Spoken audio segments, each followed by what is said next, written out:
Աղոթքի կանգնելն ինչ է։ Աղոթքի կանգնել նշանակում է Քրիստոսի ներկայության մեջ լինել։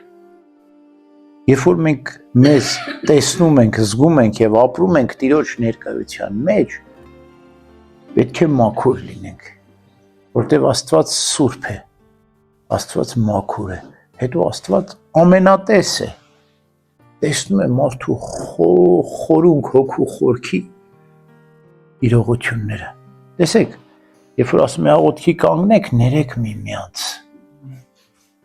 ներեք, որովհետև քենն ու ոխը քո սրտի մեջ, դու աղոթքի չես կարող կանգնել, դու կանգնելու ես Աստծուց ողորմություն ես խնդրելու, ներողամտություն ես խնդրելու, բայց քո սրտում ողորմատություն ու ներողամտություն չկա։ Դու ինչպես կհամարձակվես այդ ողորմածությունն ու ներողամտությունը խնդրել։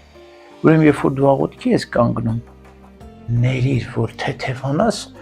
որ անաղարտ ու մաքուր կանգնես Աստծո Տիրոջ առջև,